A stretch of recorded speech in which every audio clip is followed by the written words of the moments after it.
Welcome back to my channel.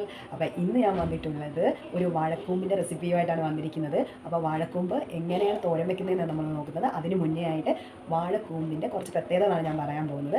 അതായത് മുലയൂട്ടുന്ന ഈ അമ്മമാരൊക്കെ ഉണ്ടെങ്കിൽ അവർക്ക് പാല് വർദ്ധിക്കുന്നതിന് വേണ്ടി സഹായിക്കുന്ന ഒരു ഐറ്റമാണ് നമ്മുടെ ഈ വാഴക്കൂമ്പ് എന്ന് പറയുന്നത്. അതുപോലെ തന്നെ സ്ത്രീകളുടെ ആർത്തവ സമയത്ത് രക്തസ്രാവം കുറക്കുന്നതിന് വേണ്ടിയും ഈ വാഴക്കൂമ്പ് ഒത്തിരിയേറെ സഹായിക്കുന്നുണ്ട്. അതുപോലെ അയൺ റിച്ച് ഫുഡ് ആയതുകൊണ്ട് തന്നെ അനീമിക് പോലെയുള്ള പ്രോബ്ലത്തിന് ഇത് കഴിക്കുകയാണെങ്കിൽ അത് സഹായകരമാകുന്നു, അത് മാറുന്നതിന് വേണ്ടി.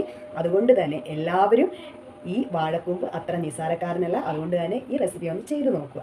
അപ്പോഴത്തേക്കും വാഴക്കൂമ്പും ചെറുപയറും കൊണ്ടൊരു തോരനാണ് ഉണ്ടാക്കുന്നത്. അപ്പോൾ വീഡിയോ സ്കിപ്പ് ചെയ്യാതെ കാണണം. വീഡിയോ കാണാനായിട്ട് താഴെ കൊടുത്തിരിക്കുന്ന ലിങ്കിൽ കയറി നോക്കുകയാണെങ്കിൽ നമ്മുടെ ഫുൾ വീഡിയോസ് കാണാൻ സാധിക്കും.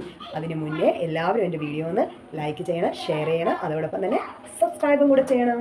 വാഴക്കൂമ്പിൻ്റെ മേളിലെ 2-3 ഭാഗങ്ങളൊക്കെ കളയുക. അതിനുശേഷം അതിന് ചെറുതായിട്ട് നമ്മൾ കൊത്തി അരിഞ്ഞ് വെള്ളത്തിലിടുക. ഒരു 10 മിനിറ്റ് വെള്ളത്തിലിട്ടതിന് ശേഷം നമുക്ക് പിഴിഞ്ഞെടുക്കുകയാണെങ്കിൽ അതിൻ്റെ നാരൊക്കെ പോയി വാഴക്കൂമ്പ് നല്ല സെറ്റായി കിട്ടും. അപ്പോഴത്തേക്കും നമുക്ക് ചെറുപയർ എടുത്തിട്ടുണ്ട്. ചെറുപയർ ഒന്ന് വേവിച്ചെടുക്കുക. അതിനുശേഷം കടുകും വെളിച്ചെണ്ണയും പൊട്ടിച്ചിട്ട് നമ്മൾ 2-3 അല്ലി മുളക്, അതോടൊപ്പം വാഴക്കൂമ്പ് ചെറുതായിട്ട് അരിഞ്ഞതും കൂടി ഇട്ട് നമുക്കൊന്ന് വേവിച്ചെടുക്കാം.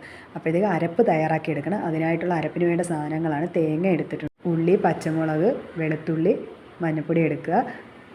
അരപ്പ് നമുക്ക് അതിലേക്ക് ഒന്ന് ചേർത്ത് കൊടുക്കുക. അതിനുശേഷം വേവിച്ച് വെച്ചിരിക്കുന്ന വൻപയറും കൂടെ അതിലേക്ക് ചേർത്ത് ഉപ്പിട്ട് നല്ലപോലെ ഒന്ന് ഇളക്കി കുറച്ച് പച്ച വെളിച്ചെണ്ണയും കൂടെ തൂകുവാണെങ്കിൽ നമ്മൾ അടിപൊളി നല്ല വാഴക്കൂമ്പ് റെഡിയാണ്. എല്ലാവരും ഒന്നിത് ട്രൈ ചെയ്ത് നോക്കണം.